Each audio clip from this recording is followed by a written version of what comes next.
neural networks, they are both the encoders as well as the decoders, or they may be both. So encoders, basically, they find the patterns in the raw data to form the compact, useful representations. That means the feature learning part that is done by the encoders.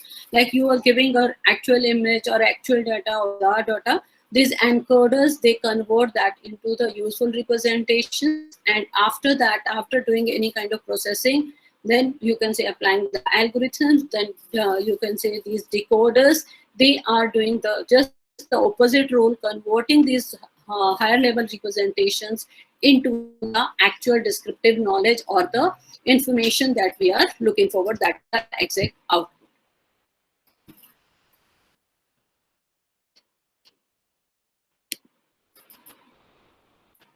So you can say, when we talk about, deep learning architectures are also categorized as the supervised learning architectures, unsupervised learning architectures, and reinforcement learning architectures. So these supervised learning architectures, they are basically the feed-forward neural networks. You can say these are the basic multi-layer perceptron, the basic neural networks that you have studied or you may have come across. So here what we have input, some numeric values, some numeric data may be there. And then we have a network that is a dense network. In that case, we say, when we are talking about deep learning architectures, we may have partially connected networks so that we are able to reduce the complexity of the task. So here we can say, like in the CNN, you have partially connected networks, but here it is a dense encoder. That means all the neurons are connected to each other. That means that is a fully connected network. And then from this fully connected network, useful representations are generated, which are useful for making the predictions. And after making the predictions, what do? We compare those predictions with the ground truth, that is the actual values. From that, we come to know what is the accuracy of our model. Then we have the convolutional neural network architectures. They are also supervised learning. They are meant for the supervised learning. And here we can say they are basically, these convolutional neural networks are meant for images. So when you want to do some classification for the images, then you use convolutional neural networks. Then again you say, all the components remain the same, and where lies the difference is the network. So here we have convolutional network because we use partially connected networks where we have number of convolutional layers. And in the convolutional layers, again, we have different steps which come under this category or in this component. And then finally, using this convolutional encoder, we generate the representations, and then we go for the predictions. And only the difference will lie at these network layers, and most of the other steps remain same in all the deep learning architectures. So your basic neural networks, they are used for the classification or regression, any kind of problem you can use. And these CNNs, they are used for the image classification, object detection, video action recognition, and so many applications you may have come across. So it has you already know that CNN is the one of the popular deep learning architectures that is used in the current scenario. Then we have recurrent neural networks. Recurrent neural networks, basically they take the input as a sequence, some information, some text, and like if you want to generate some plan of action, and based on the existing plans of action, you want to generate some new plan of action, or based on the data that you have, like you have certain sentences, on the basis of that you want to generate some new sentences, or you want to generate predict what will be the next word in the sentence. So we are talking about a sequence. So here you can see in the network there is a cycle. That means these recurrent neural network, they retain memory, and using this memory, they are able to understand what is the context, what was done in the previous layer. So we are able to generate the sequence. And after that, again, we have the representations which are generated using this network layer, and all the changes are lying in this recurrent neural network layer only. And you have various applications for the recurrent neural networks in the natural language modeling, speech recognition, speech generation. So all these, you can say, kind of applications, you use these recurrent neural network architectures.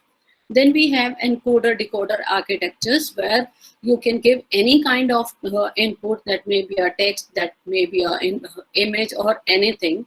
And then Here again, you see, when we are talking about network, it's written, it is any encoder. That means here you can use either recurrent network, or you can use convolutional network, or you can use a dense encoder. Any kind of encoder you can use.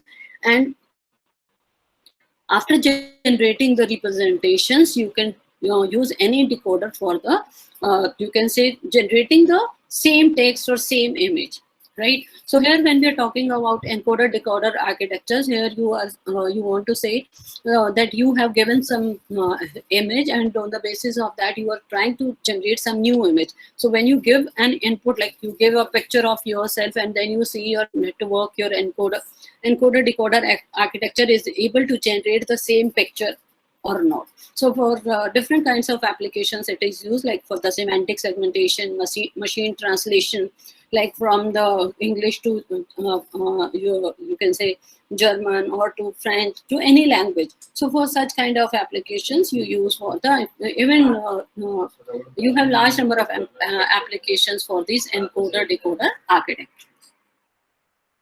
Then we have unsupervised learning architectures for the deep learning, that is autoencoder. So here again you can give any kind of input. Again you can use, see, when we are talking about the supervised learning, there you have a ground truth with you, and you can compare the image that you have given, how close, the image that has been predicted is how close to the image that you had given. So you have a supervised learning. So, but when we already know that in unsupervised learning, we don't have any ground truth. So all the information has to be generated from the data itself.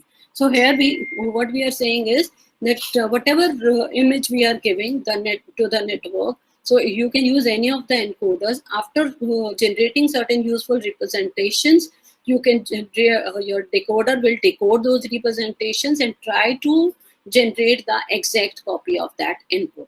So here you can say you are again doing the same task of you give your photograph as an input and try to generate the copy, and you see whether you are able to generate the exact copy of your picture or not.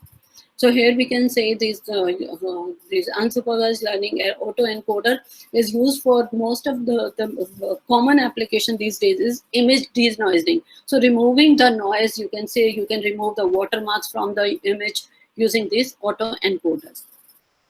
Then we have generative adversarial networks, which are very popular, and these are going to be used very much in the future. So here you can say here the noise is given, some information is given, not the exact information.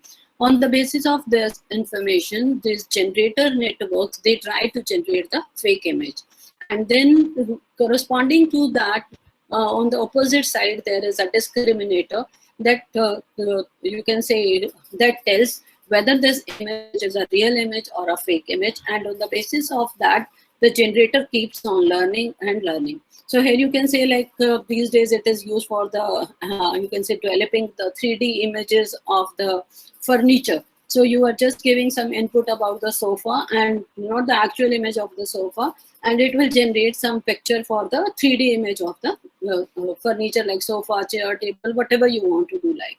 So for such kind of applications, these GANs are very popular these days. Then we have reinforcement learning. As I told you that reinforcement learning, so you can say it is deep reinforcement learning. So where we are working with the reward and actions, but along with that, so we have actions, values, policies. So what we have the current state of the world as a sample, then using any of the encoders, then useful representations are generated, and then certain actions are performed. So based on the observations of the environment, see, you can just imagine that this is an application of the autonomous driving vehicle. So autonomous driving vehicle, so what do you think how it will work? Any of you? Yes? Any of you? Object identification. You're not audible. Be a bit louder. real time location from user. Nishant आपकी आवाज कम आ रही है. Ma'am, we can use object identification for road signs. Then what will be the action? Actions can be See, as we speed limit. discussed, reinforcement learning, that is basically like when you are trying to play some game, create some game, and for that you use the deep reinforcement learning architecture. Then whatever is the action taken, see, depending upon the current state, if the agent is taking the right action, then it will be rewarded. Anybody else? Anyone else who can tell me the application of the deep learning architecture? Harshit?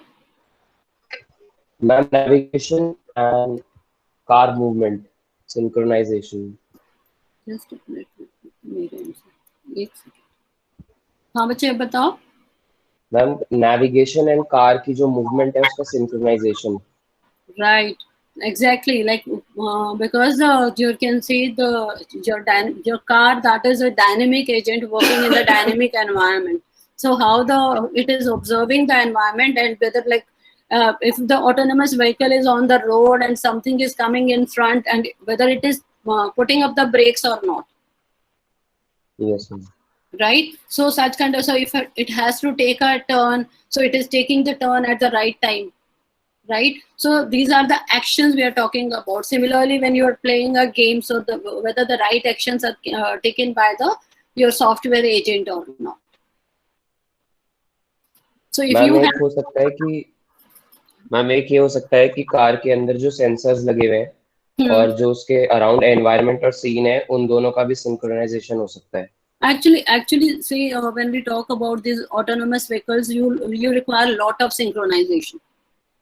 Yes, ma'am. Because that is the most complex environment you can say they work in, isn't it?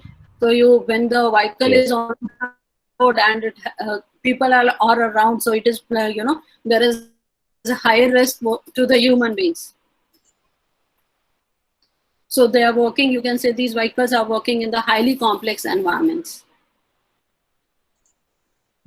So any questions if you have?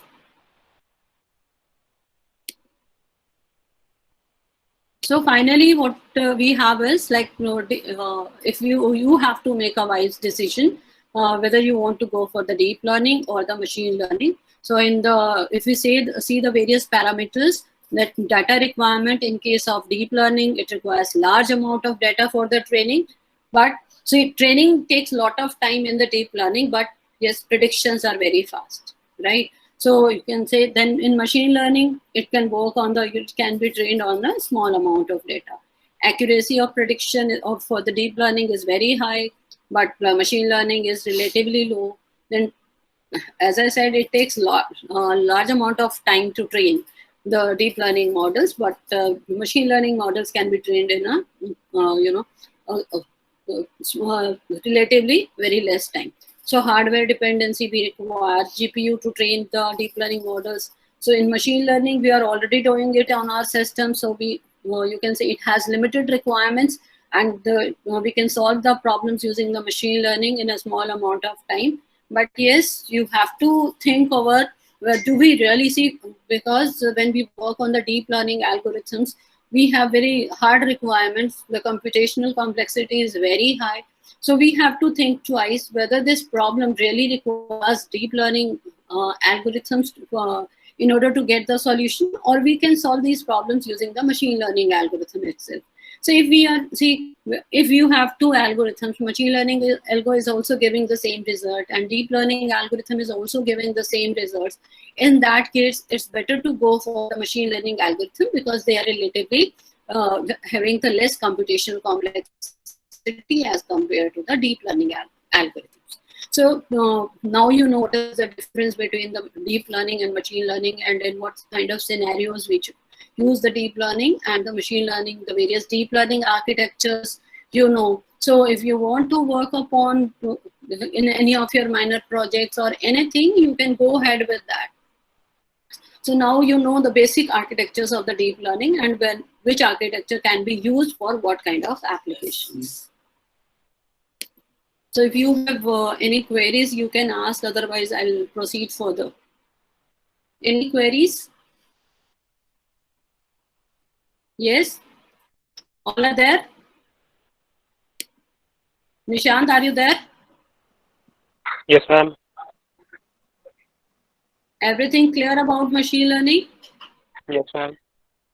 Okay, so let's proceed. See, now I'll discuss because in this course of fundamentals of machine learning, we have lots of mathematics. So why do we really need mathematics?